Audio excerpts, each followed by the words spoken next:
যদি হাতে সময় আছে তাহলে এই ভিডিওটা এখন দেখবে, নতুবা যখন সময় পাবে তোমাতে আমাতে মুখোমুখি হওয়ার সেই সময় ভিডিওটা দেখবে। এখন সেভ করে রেখে দাও। জানো তো, প্রত্যেকটা মানুষের জীবনেই নানা রকম রং বেরঙের প্রবলেম আছে। কেউ কেউ সেই প্রবলেমগুলোকে প্রেজেন্ট করে, কেউ কেউ প্রবলেমগুলোকে নিজের ভেতরে রেখে সেগুলোকে নিজের মতো করে হ্যান্ডেল করে।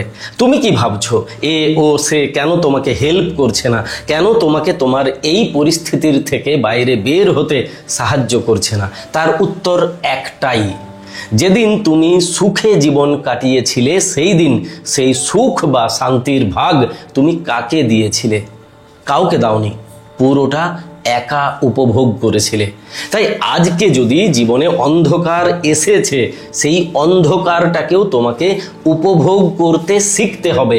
অন্ধকার থেকে যারা শিক্ষা নিতে পারে না তাদের জীবনে আলো কোনো দিন আসে না, আলেয়ায় বারবার ফিরে ফিরে আসে। আমার এই কথাটাকে অনেকেই হয়তো মানতে চাইবে না, কিন্তু তুমি তোমার জীবনে মিলিয়ে দেখবে, যেটাকে তুমি আলো ভেবে আঁকড়ে ধরতে যাও প্রতিবার সেখানেই তুমি আলেয়া পাও।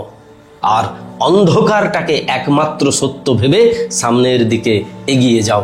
কখনো নিজের প্রবলেমটাকে নিজের ভেতরে ডুব দিয়ে তুমি খোঁজার চেষ্টা করনি, বোঝার চেষ্টা করনি প্রবলেমটা কোথায়।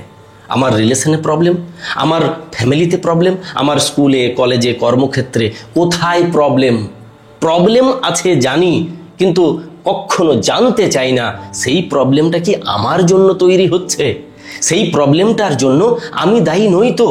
এই জায়গাটাতে এসে আমি বড় বড় বিজ্ঞদেরকেও থমকে যেতে দেখেছি, কারণ আমরা কখনো নিজেরা নিজেদের দিকে আঙুল তুলতে পারি না।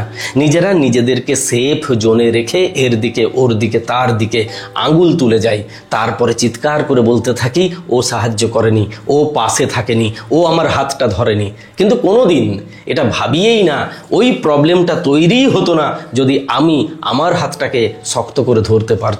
আমাদের টপিক রিলেশনশিপ। এমন একটা রিলেশন দেখাতে পারবে যে রিলেশনটাতে প্রবলেম ছিল না, প্রবলেম নেই, প্রবলেম হবে না?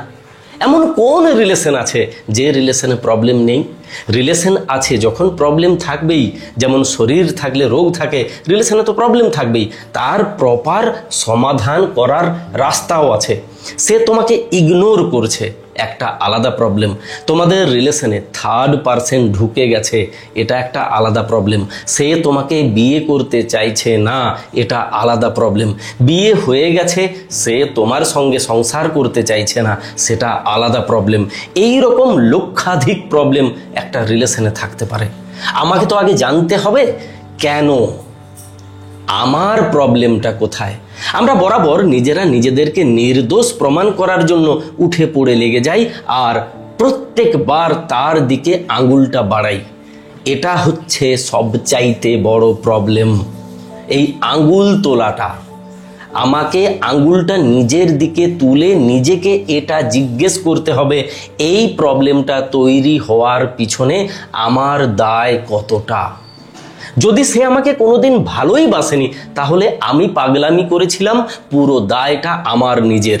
আমি তো নিজে জানতাম এই সম্পর্কে কোনোদিন সমাধান আসবে না, শুধু অন্ধকার আসবে। আর আমি নিজেই চাইতাম সেই অন্ধকারটা আসুক। কোথাও না কোথাও আমার ভেতরে একটা অন্ধবিশ্বাস ছিল, অন্ধকারের পরিবর্তে আলো আসতে পারে। মাঝে মাঝে আলেয়াটাকে আলো ভেবে নিজের মনের ভেতরে নিজেই সুখ সাজিয়েছিলাম। আজকে সব এলোমেলো হয়ে গেছে। আমি কি জানতাম না ও আমাকে ভালোবাসে না? আমি তো জানতাম। প্রবলেমটা কখন? যখন দুজন দুজনকে ভালোবেসেছি, আজকে সেই জায়গাটাকে টিকিয়ে রাখতে পারছি না, একে অপরের দিকে কাদা ছোঁড়াছুড়ি করছি। হয়তো সে আমাকে ব্লক করে দিয়েছে, কিংবা ব্লক করেনি, কথা বলতেই চাইছে না। নানান প্রবলেম হতে পারে। প্রবলেম যেটাই হোক, সমাধান এই তিনটা। এক, প্রবলেমটাকে খুঁজে বের করা, কেন প্রবলেম হলো। দুম করে একদিনে প্রবলেম তৈরি হয় না। একটা রিলেশনশিপে প্রবলেম তৈরি হতেও একটা নির্দিষ্ট সময় লাগে। কি প্রবলেম, কেন প্রবলেম হয়েছে, যে মুহূর্তে আমি এটা খুঁজে পাবো না এই কারণের জন্য প্রবলেম হয়েছে, তখন আমার জন্য সমাধান করাটা অনেক সহজ হয়ে যাবে।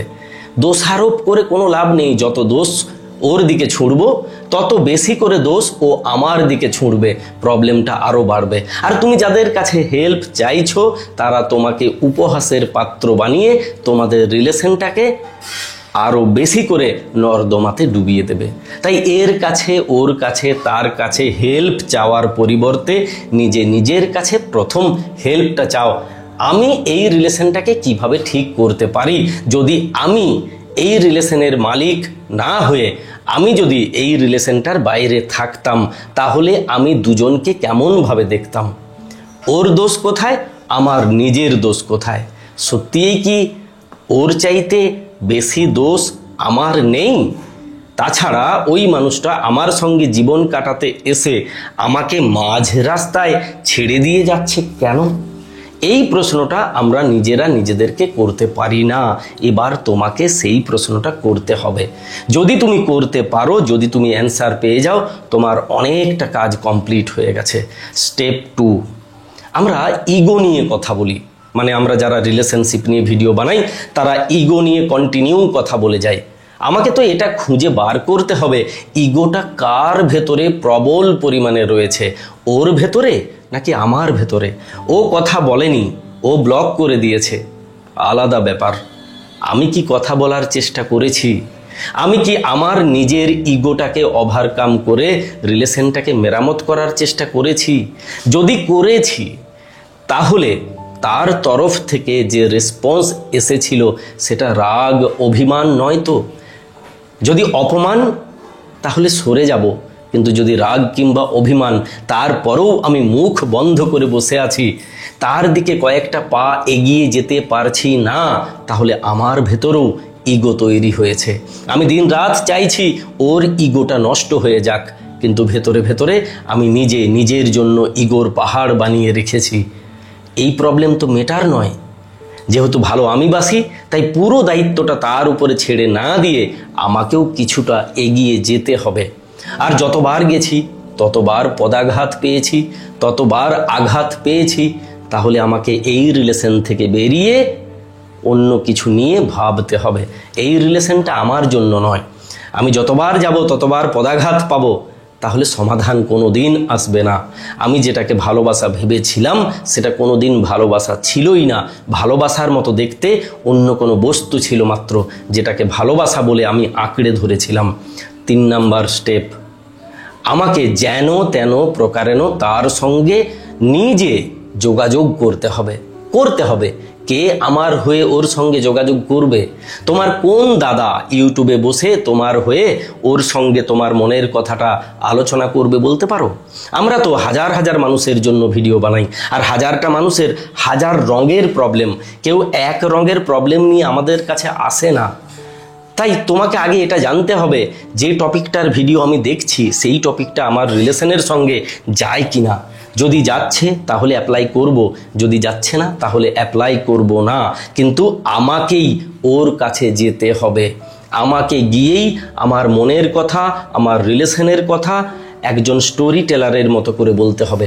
আমাকে কথা বলতে জানতে হবে, স্বপ্ন তৈরি করতে জানতে হবে, ইমোশন তৈরি করতে জানতে হবে। আমি যদি কোনোটাই না পারি তাহলে রিলেশন আমার জন্য আপাতত নয়, যতদিন না পর্যন্ত আমি তার চোখে স্বপ্ন এঁকে দিতে পারছি। আমি অনেক মানুষকে দেখেছি দুঃস্বপ্ন এঁকে দিতে। যদি তোমাতে আমাতে এক হতে না পারি তাহলে একাই জীবনটা কাটিয়ে দেব। যদি তোমার বাড়িতে আমার বাড়িতে মেনে না নেয়, আমরা দূরে কোথাও পালিয়ে গিয়ে কলে কারখানায় কাজ করব।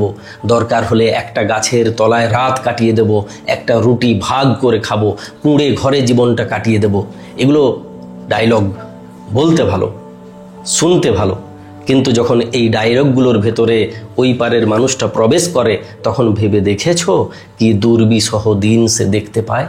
কোনোদিন গাছের তলায় বসে একটা রুটি খেয়ে দিনটা কাটিয়েছো? তাহলে তুমি তাকে যে স্বপ্নগুলো দেখাচ্ছ সেগুলো পুরোপুরি নেগেটিভ। সে তোমার মুখটাকে মনে করলেই দেখতে পাবে একটা বড় গাছ, ধুধু অন্ধকার, একটা রুটি, আধটা তোমার আধটা আমার, কদিন চলবে জীবনটা? তাই নেগেটিভ কথা যদি আগে বলেছিলে, ভুল করেছিলে, আর তুমি নেগেটিভ কথা বলবে না। তোমার প্রত্যেকটা কথা হবে পজিটিভ, তার সঙ্গে দেখা করে। তোমার প্রত্যেকটা স্বপ্ন আমি পূরণ করে দেব। আমার স্বপ্নগুলোকে তো পূরণ করবই। তুমি যদি আমার হাতটা শক্ত করে ধরে থাকতে পারো, আমি সত্যি বলছি, তোমাতে আমাতে মিলে এমন একটা সংসার বানাবো যে সংসারটাকে অন্যান্যরা অনুসরণ করবে। তোমাতে আমাতে মিলে ভালোবাসার এমন একটা দৃষ্টান্ত তৈরি করব, যাতে পার্শ্ববর্তী লোকেরা দেখে হিংসা করে কিন্তু আমাদের মতো হতে চায়। গল্পগুলো হবে পজিটিভ, গল্পগুলো হবে স্বপ্ন দিয়ে মাখানো, দুঃস্বপ্ন দিয়ে নয়। যারা দুঃস্বপ্ন দিয়ে ভবিষ্যৎ মাখায় তাদের কিছুদিন পরেই রিলেশনগুলো ভেঙে যায়। কেউ চায় না ভাঙা নৌকায় উঠে ওই সমুদ্র পার করতে। জীবনটা 2 দিনের 4 দিনের নয় যে একটা ভাঙা নৌকায় চেপে সমুদ্র পার করতে পারবো। মানুষ ভয়েই ওই নৌকাতে চাপতে চায় না, চাপতে যায় না। এই জায়গাগুলো যারা বোঝে না তারাই পরবর্তীকালে প্রবলেমে পড়ে যায়। আমি যে যে জায়গাগুলো নিয়ে আলোচনা করলাম, ঠান্ডা মাথায় সেই জায়গাগুলো নিয়ে নিজে ভাববে, নিজের ভেতরে প্রবলেমগুলো খুঁজবে, ওর দিকে আঙুল তোলার আগে সব আঙুলগুলো নিজের দিকে করে নিজেকে প্রশ্ন করবে। দেখবে প্রত্যেকটা প্রশ্নের উত্তর তোমার কাছে আছে, যে প্রশ্নগুলো তুমি রোজ আমাকে করে যাও। দেখো ঠিক হতে শুরু করবে। সেও মোবাইল নয় যে তোমাকে ডিলিট করে দিয়েছে, তারও একটা মন আছে, যে মনের ভেতরে এখনো ফুলদানির মতো করে তোমার স্মৃতিগুলো সাজানো আছে। তোমার কাজ সেই স্মৃতিগুলোর ধুলো পরিষ্কার করে চকচকে করে দেওয়া। যখন সেই স্মৃতিগুলো চকচক করে উঠবে, সে আবার তোমার কাছ থেকে পাওয়া ভালোবাসাটার জন্যই ছুটবে। এগুলো গাল গল্প নয়, এগুলো মোটিভেশনাল ডায়লগ নয়, এগুলোই জীবন, এগুলোই একমাত্র সত্য। ভালো থাকো, ভালোবাসায় থাকো, প্রত্যেকটি মানুষের সঙ্গে থাকো, নিজের হাতটাকে ধরে থাকো। যদি লাজ লজ্জা দ্বিধা ভয় কিছু না থেকে থাকে, তাহলে এই মানুষটাকে ফলো করতে থাকো, জীবনটা বদলে যাবে, কথা দিলাম। যত দিন যাবে নিজেকে নতুন রূপে আরও স্ট্রং, আরও বেশি স্ট্রং করে পাবে।